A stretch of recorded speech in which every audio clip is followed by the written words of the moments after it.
Hello दोस्तों, कैसे हैं आप। आज हम बात करने वाले हैं एंडोमेट्रोसिस के बारे में। एंडोमेट्रोसिस क्या होता है कि एक तरीके से ज़्यादा जो एंडोमेट्रियल टिश्यू होता है वो जेनाइटल पे तो मिलता है, इसमें यूट्रस की जो एंडोथेलियम होती है वहीं मिलता है। लेकिन इसमें क्या है कि इसमें जो एंडोमेट्रियल ग्लैंड्स हुई, स्टोमा हुई, ये यूट्रस के बाहर भी प्रेजेंट होती हैं। ये ज़्यादातर रिप्रोडक्टिव एज ग्रुप में होगा, ईस्ट्रोजन डिपेंडेंट कंडीशन रहती है, तो ज़्यादातर इसको रिस्पेक्ट प्रोडक्टिव फैटा आप सब लगा सकते हैं। ये सबसे ज़्यादा इस तरीके से थ्योरी क्या कही जाती है, जो मोस्ट कॉमन थ्योरी कही जाती है इसको स्प्रेड की, वो सिम्पसन थ्योरी की जाती है। रिस्ट्रोगेट मिस्टेन था, मेंस्ट्रुएशन का मतलब नीचे की साइड निकल रहा है, रेट्रोगेट का मतलब है कि जो टिश्यू होता है वो नीचे से शेड ऑफ होने जाएगा, ऊपर की साइड जा रहा है। इसमें इस तरीके से कहाँ पे इम्पैक्ट कर सकता है, जैसे ज़्यादातर ओवरी पे, जैसे फेलोपियन तो अंदर ही आ जाती है, तो ओवरी हुई, हमारी पाउच ऑफ डगलस हुआ, यूट्रस सैक्रल लिगामेंट होता है, वो इससे सेटिस्फाई किए जाते हैं इस थ्योरी से। रिस्क फैक्टर क्या क्या रहेंगे इस तरीके से, अर्ली एज, लेट मेनार्की, बताइए आपको।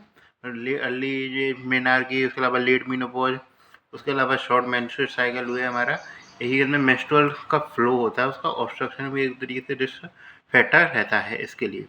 मलेरियल नॉर्मलिटी हुई नलीपेरिटी हुई, फैमिली हिस्ट्री हुई, ये सब जानते हैं। प्रोटेक्टिव फैक्टर क्या रहते हैं इसमें, ये मतलब मल्टीपेरिटी हुई एक तरीके प्रोटेक्टिव फैक्टर, स्मोकिंग के तरीके से प्रोटेक्टिव फैक्टर रहता है।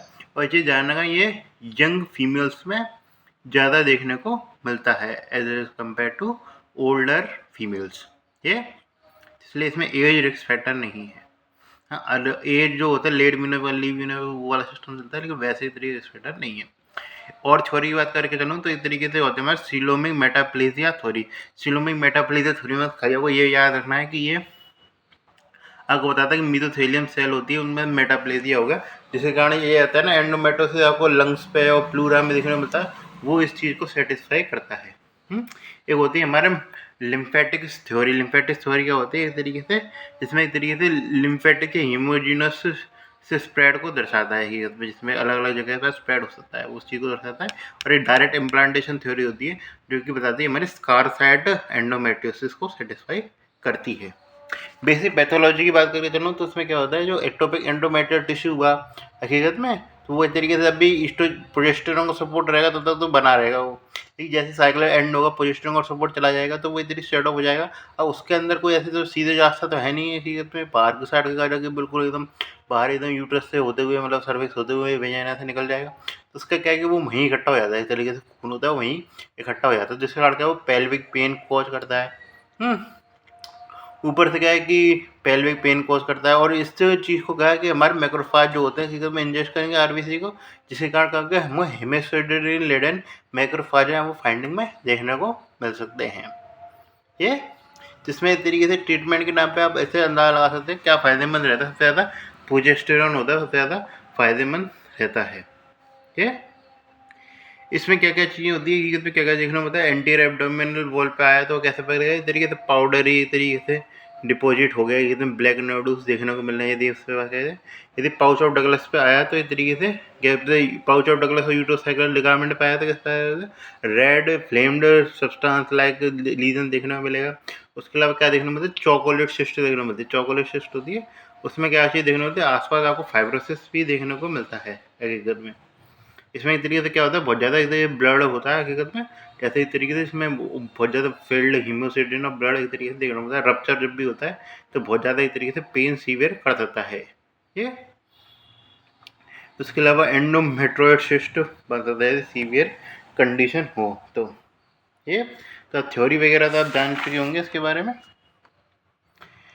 हाँ, ये चीज़ें इसमें बोलते हैं एंडोमेट्रियोमा।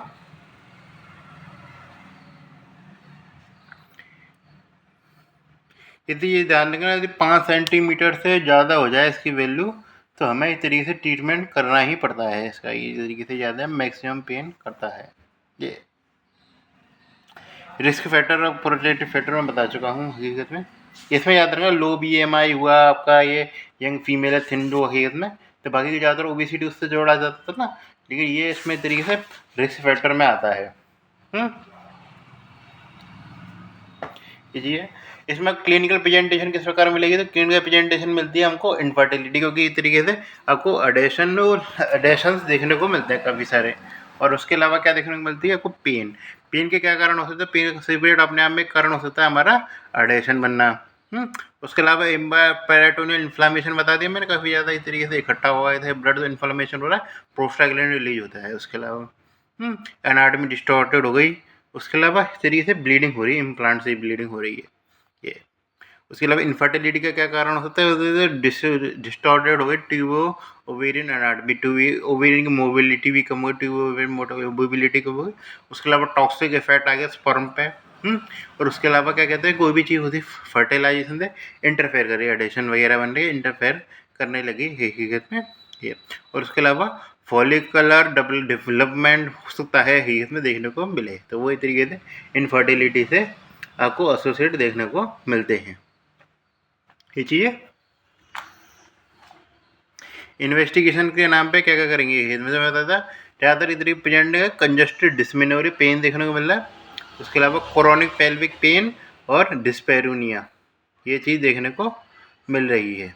क्लासिकल टायर्ड होता है पेल्विक पेन, या फिर ऐसे क्लासिकल टायर्ड देखेंगे 3 एंडोमेट्रियस का वो होता है पेल्विक पेन, इनफर्टिलिटी और डिस्पेरूनिया। ये कुछ एडेनेक्सल बास भी दे रखा होता है इस तरीके से ऐड में। ये चीज़ें रहती हैं। डिस्पेरूनिया क्या होता है? डिस्पेरूनिया होता है कि में आपका जो पेन हो रहा है किसके दौरान, इंटरकोर्स के दौरान, उसको कहते हैं मतलब पेन एक तरीके से सिग्निफिकेंट फाइंडिंग रहती है। क्योंकि ज़्यादातर क्या है कि तो वहीं पे एक तरीके से कुछ पैथोलॉजी होती है, या फिर इधर आसपास कुछ ना कुछ मास बन जाता है ना, तो उस पर एक तरीके से फंक्शन होगा कुछ भी, क्योंकि इतनी प्रोस्टाग्लैंडिन मीडिएटेड भी निकलना है, उसके कारण पेन होता है आपको। ये चीज़ पेल्विक एग्जामिनेशन में क्या क्या फाइंडिंग देखने को मिलती है हकीकत में, आपको नोडुलैरिटी देखने को मिलेगी इस तरीके से में पाउच ऑफ डगलस में। ये अल्टर बाउल डायबिट देखने को मिल सकती है यदि उसमें बाउल के लेवल पर पहुँच गया। उसके अलावा हकीकत में फिक्स्ड यूट्रोवर्टेड यूट्रस देखने को मिलेगा, यदि बहुत ज़्यादा डिजीज हो चुकी है पाउच ऑफ डगलस में, तो इस तरीके से यूट्रस सीधे फिक्स हो जाएगा। एडेनेक्सल मास देखने को मिल सकता है यदि ओवरी के आसपास पहुंच गया है, क्योंकि ओवरी के आसपास ही ज़्यादा जाता है एडेनेक्सल मास देखने को मिलता है फाइंडिंग में। यूएसजी फाइंडिंग याद रखने वाली चीज़ है हकीकत में। यूएसजी फाइंडिंग आपको याद रखना ग्राउंड ग्लास अपीयरेंस ये। हाँ, एडेनेक्सल मास जरूर सर्च करना हकीकत में, कोई एडेनेक्सल मास भी चेक किया जाता है यूएसजी के साथ, एडेनेक्सल मास भी चेक करना है। और उसके अलावा चॉकलेट सिस्टम देखने को मिलती है, उसमें क्या होता है ग्राउंड ग्लास अपीयरेंस देखने को मिलेगी। इन्वेस्टिगेशन में क्या मानी जाती है, गोल्ड स्टैंडर्ड डायग्नोसिस, जो कि डायग्नोसिस थेरेपेटिक भी होता है क्या, लेप्रोस्कोपी, इसमें आप देख सकते हैं कुछ मास मिला था हम निकाल सकते हैं छोटे लेवल पे। इसलिए गोल्ड स्टैंडर्ड डायग्नोसिस क्या माना जाएगा, लेप्रोस्कोपी, इसमें सीधे सीधे पता चल जाएगा अंदर जाके। ये बायोप्सी और डिपॉजिट कैसे भी आपको निकाल सकते हैं। क्लिनिकल मैनेजमेंट क्या करेंगे हकीकत में, तो मेडिकल मैनेजमेंट होता है, सर्जिकल मैनेजमेंट। मेडिकल मैनेजमेंट में क्या होता है हकीकत में, मेडिकल मैनेजमेंट सिम्टोमेटिक ट्रीटमेंट करेंगे, ठीक होगा। सिम्टोमेटिक ट्रीटमेंट में क्या होता है, पेन होता है मेन हमारा सिम्टम, तो उसमें क्या करेंगे हम एनसेड हुआ हकीकत में, हार्मोनल ट्रीटमेंट जैसे प्रोजेस्टेरोन बताया मैंने, काफ़ी इंपॉर्टेंट ड्रग हो जाती है। सबसे पहले क्या जैसे सबसे फर्स्ट लाइन क्या आएगी हमारी OCP जाएगी, फिर उसके बाद क्या जाएगी हमारी प्रोजेस्टेरोन ओनली थेरेपी से डाइगेस्टेरल, ये डाइडिनोगेस्ट जाती है हमारी ट्रीटमेंट, और थर्ड लाइन जाती है हमारी GnRH एनालॉग। ये बात आ गई।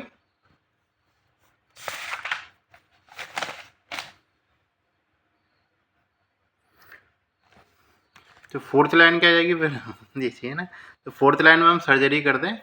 सर्जरी में क्या होता है, लेप्रोस्कोपी ही कर देना उसको, लेप्रोस्कोपी में जाते हैं तरीके से एडिशनलाइसिस किया जाता है, डिपोजिट का फ्रेगमेंटेशन कर देते हैं, सिस्टेक्टमी भी कर देते हैं।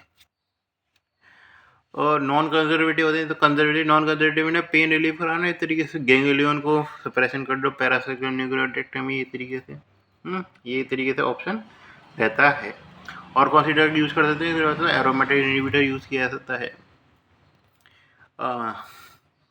ये जी मिफेप्रिस्टोन वगैरह भी, ये सारी तरीके से ड्रग यूज़ किए जाते हैं। सिस्टेक्टमी में याद रखना यदि सिम्टोमेटिक है तो हम उसी समय ट्रीट करेंगे, सिम्टोमेटिक है। और उसके अलावा ये एंडोमेट्रियोमा बताया मैंने, यदि 4 सेंटीमीटर से ज़्यादा है, पर्टिकुलरली हालांकि कुछ जगह 5 सेंटीमीटर लिखा रहता है, 4 सेंटीमीटर से ज़्यादा हो रखा है, तो हम एक तरीके से उसको वहीं की वहीं ट्रीटमेंट कर देंगे, नहीं तो हम उसे ऑब्जर्वेशन पे जरूर रखेंगे पर्टिकुलरली कुछ टाइम के लिए। ये दोनों चीज़ें फैक्टर होनी चाहिए, ठीक है। तो इस तरीके से हाँ, इसमें याद रखना एक्स्ट्रा जेनाइटल हो तो पर्टिकुलरली जब भी पेरिफेरल है तो हम करेंगे, जब भी पॉसिबल है तो करेंगे।